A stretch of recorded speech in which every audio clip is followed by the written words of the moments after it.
Sejam bem-vindos a mais uma rúbrica Tendências com a apresentação de Cila Correia, Carlos Lopes e Jorge Leal, onde abordamos temas relacionados com as novas tendências de mercado. Temos um enorme prazer em estarmos todas as sextas-feiras às 11, com repetição às 21, junto dos nossos queridos ouvintes. Hoje vamos abordar o tema A importância da inteligência emocional na felicidade e bem-estar individual e organizacional. E temos em estúdio a Núria Mendonça, uma convidada muito especial, detentora de um reconhecido percurso profissional na área de coaching, gestão emocional, certificada em coaching psicológico, PNL e inteligência emocional. Olá Núria, seja bem-vinda e muito obrigada por ter aceito o nosso convite e estar aqui a abrilhantar a nossa rúbrica Tendências. Núria, gostaria de iniciar com o esclarecimento de uma máxima tão utilizada nos dias de hoje. Se não estivermos bem connosco próprios, não estaremos bem com ninguém. A Núria, enquanto especialista nesta área, fale-nos um pouco desta máxima. Antes de mais, obrigada por esta oportunidade de estar aqui com vocês hoje. Já tive a oportunidade de acompanhar a rubrica Tendências em algumas entrevistas prévias e acho que é uma iniciativa claramente diferenciadora. Parabéns. Muito obrigada. E poder estar aqui para contribuir também com um pouco daquilo que é a minha experiência. Eu sou uma apaixonada pela área das emoções. Na realidade, eu acho que tudo são emoções. E depois o restante vem por acréscimo. E é engraçado, começarmos por esta fase, não é? Se eu não estiver bem comigo, não estarei bem com ninguém. Eu acredito solenemente que a forma como nós nos sentimos tem impacto direto em tudo na nossa vida. Então, alguém que esteja emocionalmente estável, emocionalmente equilibrado, consegue ter relações mais saudáveis, consegue ter desempenhos profissionais mais saudáveis, consegue ver a vida com outros olhos. Eu até acrescentaria aqui uma outra fase, uma outra premissa, que é o meu mundo exterior é uma repercussão direta do meu mundo interior. E muitas das vezes nós vemos esta dinâmica da forma invertida, que é eu sou uma consequência do mundo exterior. E claramente também é uma dinâmica, não é? O que eu dou ao mundo e o que o mundo me dá a mim é uma dinâmica relacional. No entanto, nós só temos controle na forma como nós processamos o mundo. Então, na realidade, se eu conseguir estar bem, independentemente do que está a acontecer à minha volta, eu mais facilmente consigo ter um papel também interventivo, positivo no retorno. Eu até diria que as emoções são um boomerang, não é? Portanto, é interessante esta pergunta, começarmos por aqui. Muito bem, Núria, muito obrigada. Atualmente, muito se fala neste conceito de inteligência emocional. Núria, pode-nos explicar a nós e aos nossos ouvintes especificamente qual o conceito da inteligência emocional? É interessante porque nós falamos muito de inteligência emocional agora, ou seja, está a voltar a ser uma tendência, mas a inteligência emocional existe já há muito tempo. O grande auge da inteligência emocional foi na década de 80, 1983 especificamente, que foi a altura em que um autor pouco conhecido em Portugal, o Dr. Barón, criou a primeira ferramenta de medição científica, validada cientificamente deste conceito. Criou também aquilo que se ouve muitas vezes dizer, o dito QE, que é o coeficiente emocional, e posteriormente a ele veio um outro autor que esse sim é muito conhecido na nossa sociedade, que é o Daniel Goleman. Nós ouvimos muito o conceito de inteligência emocional associado a Daniel Goleman, mas ele, a única coisa que fez foi operacionalizar os conceitos em termos de um livro e tornou-se bastante famoso por isso. Eu iria ainda mais atrás. Para mim, a inteligência emocional começa com Charles Darwin, quando ele faz a primeira comparação entre a forma como o animal faz uso das suas emoções e nós, humanos, fazemos uso das suas emoções. Ele, na altura, até diz uma coisa engraçada, que é o elemento mais forte do sistema é o que vence. Adaptando isto à nossa tendência atual, eu diria que o elemento emocionalmente mais flexível é o que vence. E nos dias de hoje, as emoções são a variável de distinção na dinâmica da sociedade, claramente. Em termos do conceito em si, O nome inteligência emocional é da autoria de 2 autores, que é Peter Salovey e John Mayer. Portanto, eles são os fundadores, os criadores do conceito de inteligência emocional. E o que é isto especificamente? A inteligência emocional é como uma receita, onde nós vamos colocar um conjunto de ingredientes diversificados que, dependendo da forma como os conjugamos, vai nos dar um valor de coeficiente emocional. Então, eu diria que é um conjunto de habilidades que nós temos disponíveis e que, em alguns casos, estão ativas e equilibradas e que, em outros casos, não estão ativas ou estão em desequilíbrio. Esta receita é única de cada um de nós. Portanto, pela forma como nós alimentamos essas emoções, essas habilidades emocionais, nós vamos conseguir ter, numa primeira etapa, uma percepção do eu que é diferenciadora. Então, eu posso ter uma consciência emocional muito focada nos meus pontos fortes ou posso ter uma consciência emocional muito focada nos meus pontos fracos. Isso vai fazer toda a diferença na pessoa que eu sou e na pessoa em que eu me sinto, ok? Por outro lado, a forma como eu passo isso aos outros também tem uma influência muito grande pela dinâmica que eu utilizo destes ingredientes na inteligência emocional. Então, imaginem que eu tenho até uma boa autoestima, mas tenho dificuldade em me expressar. Então, eu vou ter uma boa opinião sobre mim, mas vou ter grandes desafios em passar isso externamente. Ainda tem outro impacto muito importante. A inteligência emocional tem uma forte vertente na qualidade dos nossos relacionamentos interpessoais. Então, a empatia, que é uma das escalas, digamos assim, da inteligência emocional, que é a minha capacidade de eu conseguir estabelecer relacionamentos saudáveis, a entender o outro, pôr-me no lugar dele e adaptar-me à diferença. Paralelamente a isto, 2 questões que eu acho que são extremamente importantes na sociedade atual e claramente, talvez por isso a inteligência emocional tenha voltado a ser uma variável de estudo e de procura por parte da nossa sociedade. E uma tendência, não é? E uma tendência de investimento, ou seja, há uma tendência do indivíduo, pode muitas vezes não procurar com o nome inteligência emocional, mas há uma tendência de se fazer um trabalho ao nível das emoções cada vez maior, que é no processo de tomada de decisão, a nível pessoal e profissional. Portanto, as nossas emoções influem diretamente no processo de tomada de decisão e, por outro lado, na gestão de stress, na nossa capacidade de lidar com o imprevisto, de lidar com a mudança, de lidar com situações em que temos que tomar determinadas decisões sob pressão.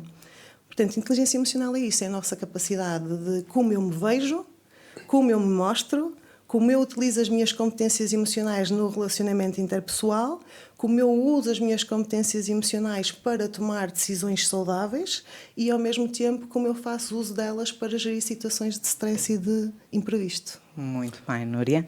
E falou em pontos fortes e fracos e, portanto, o segredo será aqui o alinhamento entre ambos, não é? Sim, eu diria mais um equilíbrio. Acho que a palavra-chave é equilíbrio, porque mesmo aquilo que nós consideramos pontos fortes e fracos, se estiverem em desequilíbrio, podem deixar de ser fortes e podem deixar de ser fracos. Tem a ver com a harmonia entre estes ingredientes. Muito bem, muito Bem. obrigada. Núria, falou-nos aqui de diversos aspectos da inteligência emocional. No que toca à caracterização da nossa realidade atual, de que forma que os ouvintes que nos escutam podem fazer também uso da inteligência emocional e será isto uma tendência de mercado? Será isso uma tendência de crescimento? Sem dúvida nenhuma, uma pergunta excelente e eu espero que esteja muita gente a ouvir esta rúbrica e que assuma esta tendência, porque pela experiência que eu tenho enquanto coach, a maior parte das pessoas vem sempre em busca de um resultado ou de uma solução mágica para resolver determinados tipos de problemas. O que é que a nossa sociedade nos traz de forma quase inevitável? A mudança é célere. A qualquer momento nós somos confrontados com mudanças sociais, mudanças económicas, mudanças nos relacionamentos.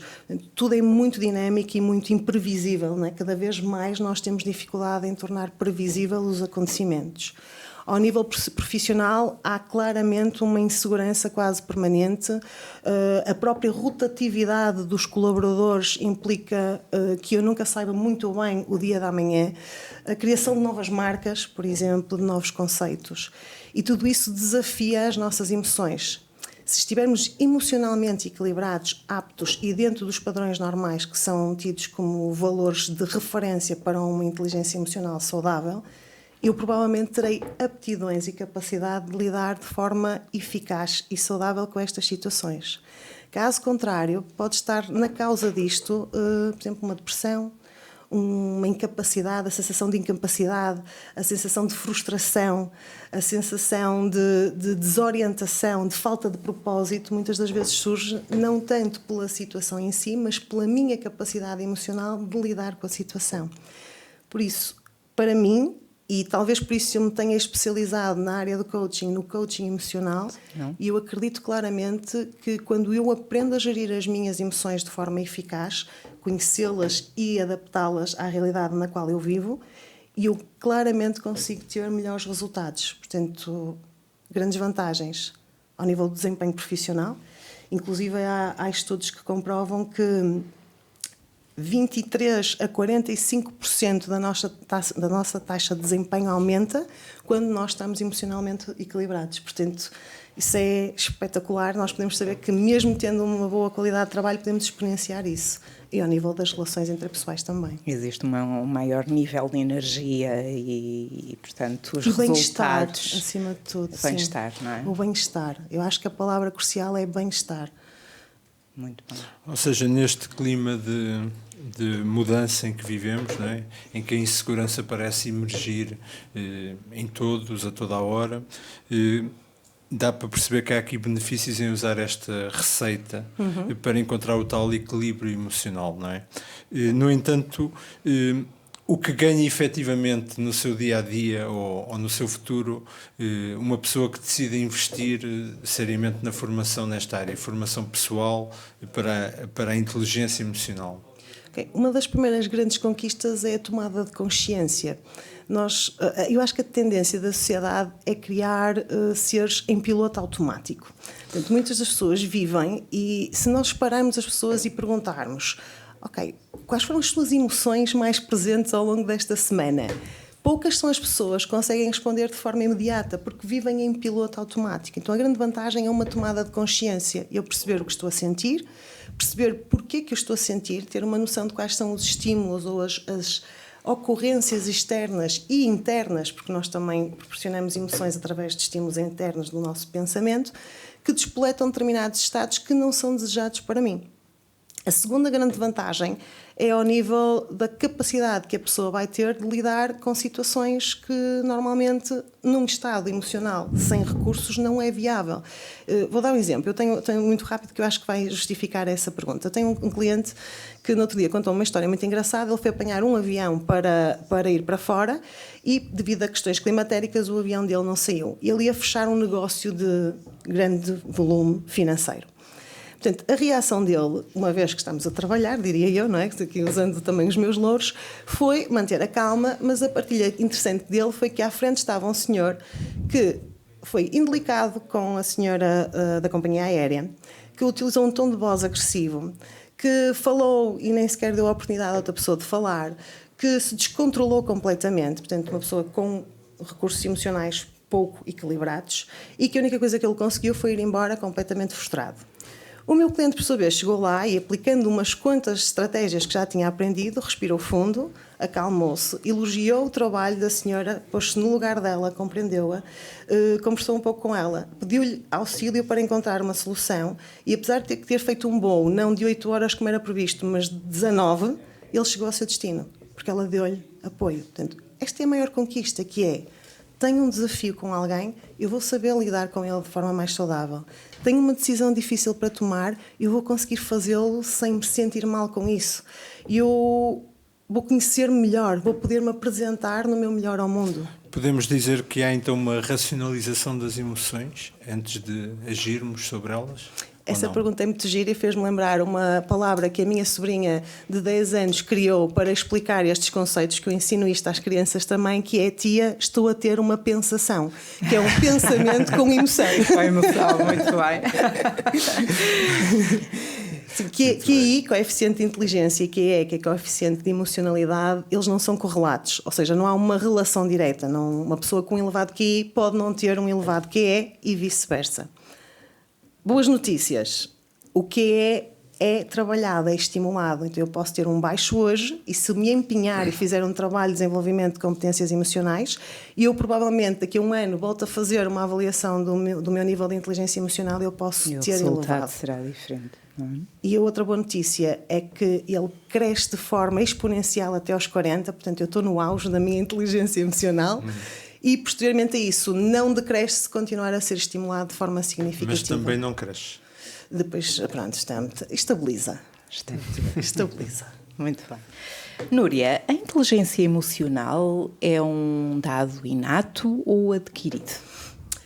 Nós nascemos com um vasto conjunto de competências, ou seja, as habilidades que compõem a inteligência emocional, parte delas são inatas e parte são adquiridas.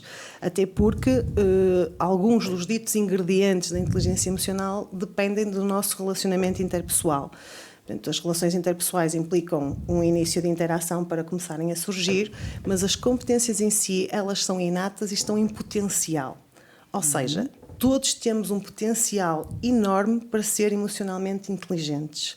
Algumas pessoas investem nisso, outras não. E essa é a grande diferença, na minha opinião, é a capacidade que eu tenho de perceber que tenho potencial em mim e que posso fazer algo para elevar essas competências. E como é que nós sabemos se somos ou não emocionalmente inteligentes? Eu, em senso comum, vou dar duas respostas, uma mais científica e outra em senso comum. Eu, em senso comum, costumo dizer que as nossas emoções são o nosso barómetro. Ou seja, se eu me sinto maioritariamente mal, provavelmente eu não estou a fazer um bom uso da minha inteligência emocional. Portanto, o meu barómetro está-me a dizer, alerta, é preciso fazer algo para equilibrar isto. Se eu me sinto maioritariamente bem, provavelmente eu estou a fazer um bom uso da minha inteligência emocional. Isto para quem quer ter uma resposta mais imediata e que esteja a ouvir e possa neste momento fazer já aqui um ponto de situação. Um teste, digamos assim, não é? Recentemente, e há pouco a Cila teve a oportunidade de partilhar, eu certifiquei-me em inteligência emocional justamente porque senti muita falta, principalmente ao nível de um trabalho com empresas, de ter uma ferramenta que medisse inteligência emocional. Porque medir emoções é algo estranho, não é? Como é que se mede felicidade?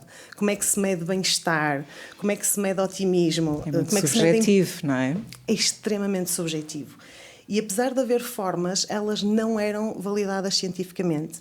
Então existe uma ferramenta que é o EQI 2.0, criada justamente por este senhor Ruben Baron, e ela foi estudada e validada, portanto é uma ferramenta credível, com base numa amostra padrão significativa e que nos dá as percentagens que nós temos das 5 principais escalas da inteligência emocional, que são a autoperceção, aquilo que eu vejo em mim, a autoexpressão, aquilo que eu mostro aos outros, o relacionamento interpessoal, a forma como eu relaciono e a qualidade das minhas relações, a tomada de decisão, a minha capacidade de controlar os impulsos e de tomar decisões com discernimento, e a gestão de stress, que envolve também variáveis como o otimismo e a própria flexibilidade.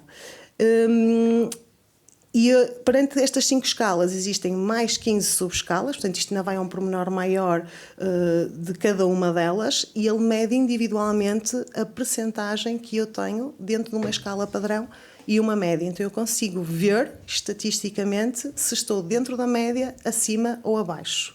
Como se não bastasse, a riqueza desta ferramenta é que ainda nos dá as tais correlações que eu falava há pouco, dos ingredientes. Fantástico. E permite-me perceber quais são as correlações que eu estou a ter de forma equilibrada e as que estão desequilibradas para eu poder intervir sobre elas. Por isso temos estes 2 métodos, um de senso comum e outro mais científico. Núria, falamos há momentos atrás que tudo são emoções, tudo faz parte das emoções. Qual é o segredo para que as pessoas estejam mesmo, terem emoções, mas que estejam no seu pleno bem-estar? Ora bem, não há um segredo. Deverão haver várias iniciativas que as pessoas possam fazer para estimular isso. Eu acho que o primeiro, não diria segredo, mas se calhar ponto de alavancagem será o processo de tomada de decisão de que eu quero conhecer melhor e eu quero ter mais consciência sobre o que sinto e sobre de que forma posso pôr as minhas emoções ao serviço do meu trabalho, ao serviço das minhas relações, ao serviço daquilo que é realmente importante para mim. Portanto, é um trabalho que deve ser feito em full time. Eu acho que nós trabalhamos de emoções em part-time, que é quando estamos mal vamos fazer qualquer coisa, quando estamos bem deixa andar. E na realidade essa é a pior coisa que podemos fazer, porque eu até dou um bocadinho às vezes o exemplo de lavar os dentes, que é um ato que nós adquirimos muito cedo e que o mantemos ao longo da vida. Lavar os dentes não quer dizer que eu não me esqueça de vez em quando de o fazer, mas o facto de me esquecer não quer dizer que eu não recupere esse ato no dia seguinte. Trabalhar emoções é a mesma coisa. Portanto, deve ser um processo de tomada de consciência, posteriormente a isso deve ser um processo de consistência, que é eu devo fazer algo para alimentar as minhas emoções de forma consistente e regular. Por exemplo, uma dica, se eu pudesse dar uma dica, que é muito simples e a maior parte das pessoas não faz este tipo de investimento na sua gestão emocional, é: o que é que me faz feliz? Primeira pergunta. Segunda, quanto tempo eu invisto nas coisas que me fazem feliz? Terceiro, é suficiente ou devo aumentar um pouco mais essa presença de estímulos na minha vida? Tão simples quanto isto. Porque nós normalmente sabemos o que nos faz feliz e esquecemos de investir tempo nisso. Na felicidade, sem dúvida, Núria. Muito bem. No entanto, nós falámos aqui muito de coeficiente emocional, inteligência emocional, mas a sociedade continua a valorizar muito o coeficiente de inteligência, não é? Pode-nos explicar sucintamente qual a relação entre as duas, até que forma uma condiciona ou potencia a outra? Sem dúvida. Excelente pergunta. Eu trabalho muito em recrutamento também, entrevistas de recrutamento, e é curioso porque eu acho que a tendência deixou de ser o currículo, que é um representante oficial do nosso coeficiente de inteligência. Nós no currículo temos toda a formação académica que desenvolvemos. E, na realidade, está comprovado que eu posso ter um nível de inteligência enorme e ter um baixo nível de aptidão emocional. O que é que isto quer dizer? Quer dizer que eu integro um trabalho, percebo tecnicamente daquilo bastante bem, posso ter imensa experiência e dominar a função e a tarefa, mas se ela implicar que eu me relacione com outras pessoas, o que hoje em dia é praticamente inevitável, eu corro riscos de mais tarde ou mais cedo não ter uma boa produtividade e desempenho na minha função. Então eu tenho um elevado QI e tenho um baixo QE, eu sou um excelente profissional e sou um péssimo colega. Okay?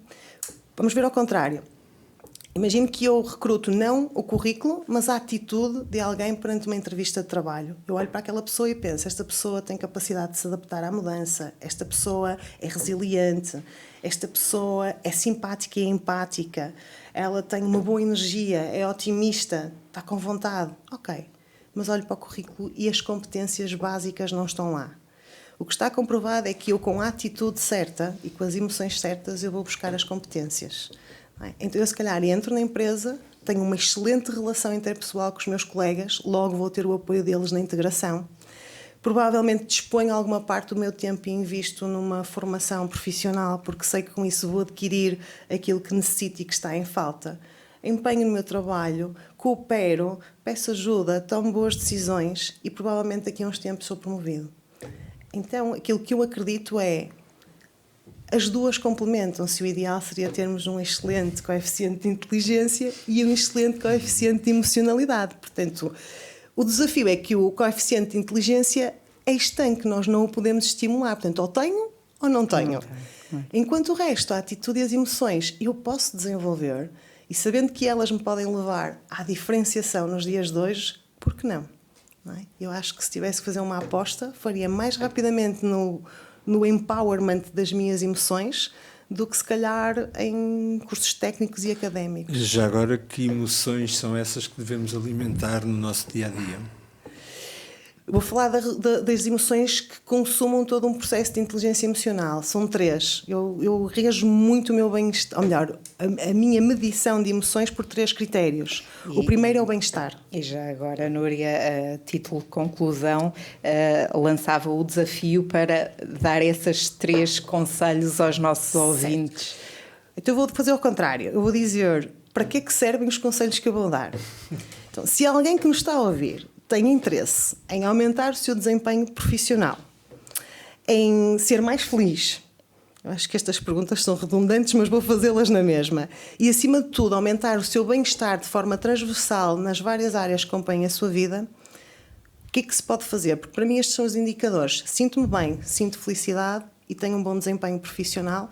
Eu, claramente, devo estar em equilíbrio. Pode não ser de forma permanente, porque as nossas emoções não são fixas, são oscilantes, mas isso é um indicador de que as coisas estão no bom caminho. Se eu maioritariamente estiver a sentir estes 3 grandes pilares, que não são inteligência emocional, são o resultado de uma boa inteligência emocional. Portanto, são consequências.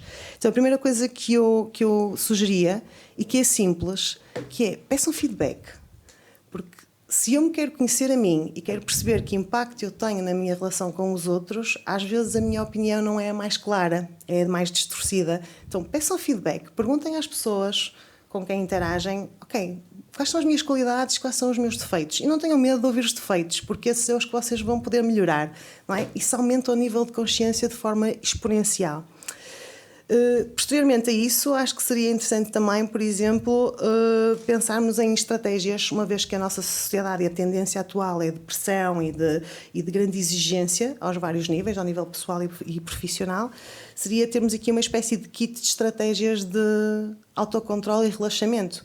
E eu podia dizer umas quantas, mas hoje em dia basta ir ao Google, está lá tudo. Não é? A tendência também é pesquisarmos este tipo de informações, por isso não tenham receio de o fazer e, acima de tudo, não tenham receio de as experimentar, porque são coisas simples e, por serem simples, nós às vezes achamos que não funcionam e funcionam. Eu diria também que é muito importante nós intencionarmos o que queremos sentir. Eu acordo de manhã e eu decido, hoje o meu dia vai ser fantástico. Eu hoje vou-me sentir bem a maior parte do meu tempo. Às vezes não corre como eu quero, mas só o facto de intencionarmos o que pretendemos aumenta logo a capacidade de foco, a capacidade de tomada de decisão, que é, se eu me quero sentir bem, eu não vou escolher coisas que me fazem sentir mal. Não é? O ver os 2 lados da moeda, por exemplo, também é uma dica muito simples e que nós não fazemos. Nós às vezes mergulhamos nos problemas, só vemos o lado mau da vida, o que está mal, os problemas, o que não queremos. Vejam o outro lado também, o outro lado da moeda. E acho que são pequenas dicas simples que podem começar a implementar já e que vão ter impacto imediato na qualidade das vossas emoções. E que minimiza certamente o pessimismo Sem que dúvida. as pessoas carregam diariamente por vezes, não é, Núria? Sem dúvida. Núria, muito obrigada pela partilha brilhante deste tema. Teremos outras oportunidades para a receber aqui no nosso estúdio, será um porque prazer. os ouvintes estarão com toda a certeza deliciados em ouvi-la. Contudo, gostaria de divulgar também que podem pesquisar os serviços da Núria no site. Núria Mendonça, para além das formações, quer falar um pouco, assim, de uma forma muito breve, do trabalho num contexto de ambiente. Posso falar sim, e agradeço desde já a oportunidade de o fazer, porque eu neste momento estou 100% focada num trabalho de gestão emocional e acredito que a minha missão, eu costumo dizer, que é inspirar mudanças positivas e, se for possível fazê-lo com o máximo de pessoas, eu claramente estou a viver o meu propósito, que também é um ingrediente da inteligência emocional. Então, eu neste momento eu vou ter no final deste mês, para interessados já com muito poucas vagas, um retiro só de mulheres. Não é que eu seja sexista, mas tem a ver com o conceito em si. Provavelmente em breve farei um para homens, ok? Para os nossos colegas também poderem usufruir. O objetivo é, acima de tudo, proporcionar às pessoas um momento do eu, a tal pausa para conectarem com as suas emoções. E regularmente tenho também para o público geral um curso de gestão emocional positiva, em que me foco única e exclusivamente em trabalhar então estes pilares de uma forma prática, porque teoricamente eu recomendo livros e vamos experienciar a gestão emocional na prática. Pronto, neste momento estou a abraçar também um novo projeto a nível empresarial, justamente com esta ferramenta que falei, o EQI 2.0, porque quero muito medir o bem-estar e a felicidade no trabalho, tendo em conta que é lá o sítio onde passamos a maior parte do nosso tempo, que seja um sítio feliz. Muito bem, Núria, mais uma vez, muito obrigada. Obrigada, Carlos. Obrigado. Obrigada, Jorge. Obrigado. E obrigada aos nossos queridos ouvintes que estão aí desse lado a acompanharem-nos mais uma vez, e acompanhem a rúbrica Tendências todas as sextas-feiras, porque ela foi criada a pensar em si. Bem-aja.